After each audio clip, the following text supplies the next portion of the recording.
There was once a man that walked into a kingdom and found himself in front of a king. He presented this king with a chessboard. The king was very impressed. It was very innovative, it was interesting, and he wanted to reward him for this new invention. So he said to the man, he said, "Look, you can have whatever you want. Let me know." The man thought long and hard. He said, "Anything I want?" The king said yes. He thought, "Well, can you put 1 grain of rice on the first square of a chessboard? Then 2 grains of rice on the second, 4 grains of rice on the third, and continue doubling the grains of rice until the very last square." The king thought it was a bit of an odd request, but maybe the man was hungry, maybe he had a large family to feed, so he said of course and asked him to come back the next day. So the next day came and the man was excited for his rice, but unfortunately the king's treasurer had some bad news. The amount of rice that this man deserved or asked for was more than the entire kingdom possessed. You see, the amount of rice that this man was owed was 18 quintillion. 18 quintillion is the number 18 with 18 zeros, and what has happened here is what we call the power of doubling, also known as the power of compound interest. You see, with the grain of rice, this is what happens with our money as well when we invest it. When we invest our money can grow exponentially, and today I'm going to be sharing with you just how we can do. This here is what Einstein regards as the 8th wonder of the world. Compound interest allows your money to grow year by year with interest on top of interest in an exponential way where your money can almost double every 10 years. The catch is that as women, we aren't doing this with our money. We are instead putting a single grain of rice on each square, and we're calling it a savings account. With women, we save most of our money. In fact, 70% of the wealth of women is kept in cash or in a savings account. We're not letting our money work hard for us. We are working hard for our money. Now, I want to show you a graph here. You see, the thing with investing and the thing with how much time we have is that when we begin our careers, a woman with a 45-year corporate career, she put $500 away in cash every single month for her entire career. She would have saved about $260,000, which is still a lot of money.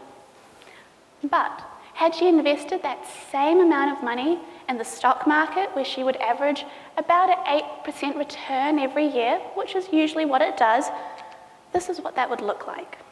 Same amount of money, same time frame. The issue is that we don't do this with our money. Now, only 46% of women in the US invest in the stock market, despite investing becoming more popular in recent times, especially with the pandemic. This is compared to 66% of men. So the question is, why should we be investing more? Why should we be involving ourselves in this process? The first is that we have an issue with a wealth gap. You might have heard of the wage gap, the idea that we don't make as much money as men despite doing the same jobs. But the wealth gap is something a little bit deeper. You see, we, from the start line, seem like we're going to be okay. We're more educated than ever. We're making up a greater proportion of college admissions. We even save more money despite earning less. So it seems like things will go well for us. But when we fast-tracked, the data shows a different story. In fact, women after the age of 45 only make 64% of the wealth that a man makes. And this is even lower for women of colour. In fact, African American women have 0.7% of the wealth of a white man. And for Hispanic women, this is even lower at 0.3%. Investing allows us to bridge this wealth gap. It is one of the most powerful ways to do so. And this is why we should be investing. The second reason why we should be investing is what we call longevity risk. Longevity risk is the idea that as women, we tend to live a little bit longer than men, about 5 to 10 years. So we technically need a little bit more money to last us through that period of time. The issue now is that as women, one of the mediating factors that protects us from poverty is being married to a man. And very recently, we've started to see that one of the most fastest growing group of homeless people are elderly women. The women that have been married to a man or have left finances up to their partners aren't much better off. In fact, a study done by Aversion interviewed many widows and divorcees, and most of them had one thing to say.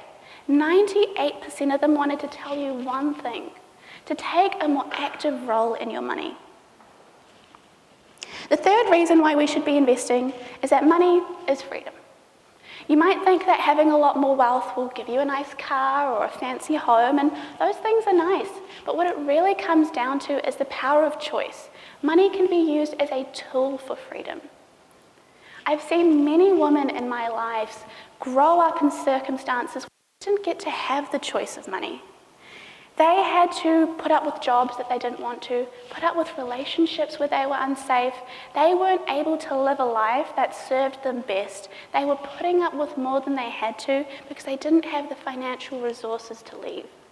Having money allows you to choose your life and to live your life on your own terms rather than living a life that you kind of have to. Nothing bad happens when women have more money, and it's something that we should all be aiming for, starting today. Now, we started to speak to a lot of our community. We've got a community of over 200,000 women around the world, many young investors, and we asked them, why haven't they started investing? What's holding them back when they know they should be? The first thing was our money history, or what some people call our money stories. It's the way that we grow up. It's the way that we're spoken to about money and the way that we associate our childhood with money. A study was done to look at how language was used to speak to women about money. It found that 65% of articles talking to women about money said that we were splurgers, that we were bad with money, that we were frivolous, and that investing was a minefield that we couldn't understand. Rather than teaching us that it was a skill that we could learn, we were told off the bat that we just weren't good at it. Then the study looked at how we spoke to men about money. Very different. Men, 70% of the time, were told that they had positive attributes to money, that they were good with money, that it was a skill that they could learn. 50% of articles directed at men encouraged them to invest, to learn, to grow their wealth. Women didn't have that same experience. When we looked at the visuals that came with these articles, it was very interesting, very similar story. The visuals when it came to women and money showed women being childlike with their money, that we would hold coins or we would be holding a piggy bank, that we needed help with our money and that we weren't adult women that could manage it ourselves. When it looked at the images that were used when we were speaking about money with men were in suits. They looked professional, they were making deals, making articles. It was very different in the way that we spoke with them. And the visuals where men and women were together, for example, in a heterosexual relationship, the man was there doing the work. He was making the deal. He was reading the contract. The woman was often looking away, looking disinterested, not really caring about the finances. How are we meant to be better investors or even begin our investing journeys if we grow up being taught that is not for us? The second reason why we haven't started investing is to do with risk. Now, a lot of people think that we are risk adverse as women. This is not true. We are just risk aware. This here is a graph of the S&P 500. It is a fund or a basket filled with the top 500 companies in the US. Think Apple, Amazon, Google, for example. Now, this is the results of that fund over the last 40 years. You can see that in the short term, there are lots of ups and downs.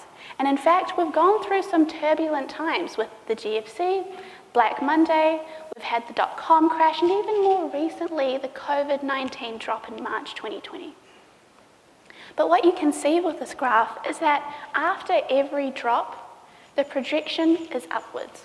So far, or at least in the past, the S&P 500 or the stock market in general has not made a loss if you have been investing for the long term. Now, this and the jargon together is often what stops people from beginning to invest. The confusing terms, what even is the S&P 500, are things that hold us back from starting. But once we know what we're involved in, we just need it laid out for us, and then we begin. The third reason why we don't invest is, well, money. It's sometimes hard to invest, especially if you're a student or you're just starting out. Back in the day, investing was a little bit more difficult. You needed to put $1,000 into a share if that share was worth $1,000. Otherwise, you would have to save up until you had that amount. Now, there's this new concept called fractional shares. Fractional shares allows you to invest in a portion of a share rather than the entire share itself. This means that, for example, if you had a Google share that was worth $1,000, you could put 10% of that into it, invest with $10, and you've got a bit of a share. In the same way that the Google share goes up and down, your fractional share goes up and down just the same amount. And the beauty and importance of investing early is, remember, compound interest. The longer you start, the earlier you start, the better you have. When you invest a little bit in the short part of your life when you've just started, you are better off than investing a lot of money when you're older. When it comes to investing, there is some good news. It's not all doom and gloom. Now that we have learnt about why we should, the next step is to learn about the good side of it. When women start to invest, once we get over that original hurdle, things start to look a little bit better. In fact, women take home more grains. The issue with this, or rather the benefit of this, is that we are able to take more money when we start investing. A Fidelity study looked at over 5 million investors over 10 years. We were able to take home more money, 0.4% of the investments that we made compared to men. Now, 0.4% might not sound like a lot, but with compound interest, this starts to grow and grow year by year. What makes us better investors? It's not a gene. It's not a certain trait. It's not anything actually specific to women. It's just certain investing strategies that women tend to encompass that we can all actually take away from and learn. So let's go through them. Let's learn how we can all invest like women. The first step is that we have a plan. Women tend to be holistic investors. They tend to have a goal that they're investing towards, and they don't get swayed by the differences that you see on the news. They don't worry if Elon Musk tweets about it. They stick to their plan. Women tend to invest towards a certain goal, and so if one share goes up or down, it doesn't really matter because as long as the goal is met, that's what they're after. The benefit of doing so is women also do what we call dollar cost averaging, which is a jargon term to say that they invest the same amount every single month and don't worry about what the market does. That way, rather than the market going up and down and waiting for the right time to dip and investing in that portion, they're able to invest in a way that just continues and averages out. So to invest like women, it's about having a plan and sticking to it. The second way that women are good investors is that they don't check their portfolio as much, which is a good thing. Men tend to check their portfolio about 5 times a week, Monday to Friday. But women tend to check it 3 times a week, a little bit less. By not checking your portfolio as often, you're able to avoid trading more frequently. In fact, there's almost an inverse relationship between the amount of times you log in to see your portfolio and the way that your stock market returns come. By not checking, you're not as likely to worry about your stocks. You're not as likely to second guess or doubt yourself. You're going back to that plan that you originally had. The best investors aren't actually the ones that find the next Google or the next Apple, but they're rather investors that stick to their plan, that have the emotional discipline to not worry about what's going on. The third way that women invest that we should all learn about is ethical investing. Ethical investing is the type of investing strategy that involves investing in companies or funds that align with your own personal values. ESG investing stands for environmental, social and governance, and women are twice as likely to say that they want the companies they invest in to take ESG factors into account. Back in the day, fund managers weren't such a fan of this strategy. It was a little bit woo-woo, you could say. But now, ethical investing has become an actual way to invest your money, and the returns have shown to be quite good. A Morningstar review compared ethical funds, 700 of them, against thousands of standard funds and found that the ethical funds either bet or met the standard funds returns. In simple terms, this means that you can now invest ethically in ways that align with your values, investing in companies and funds that care about sustainability practices or environmental ways that you really hold deeply to your heart, and you can still make a great return. You don't have to care about the world or invest. They don't have to be mutually exclusive.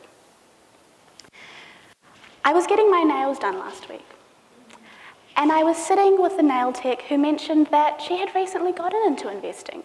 She mentioned that she was starting to invest in index funds, remember those baskets? She said that she was reading personal finance books, her favourite being Rich Dad, Poor Dad, which is a classic, and we exchanged our favourite books and tips. It was almost as if investing and talking about money became small talk. And it was great. It's great to see that we are opening up more about money and more about finances, because it's not something that we have been doing. I know a group that invest together. They put some money every year until the end of the year. They're able to pull the money out and go on a holiday together. It's things like this that really make it seem like investing is going to become more mainstream, that more of us will begin investing. I want to leave you with one challenge today. I want you to go back to your friends, book a lunch date, sit down and talk about money, even if you haven't started investing, even if you don't have a budget. Having these conversations with your friends, having them early, allows us to all grow and learn from each other. And it is something that is absolutely paramount to our ability to grow and become better investors.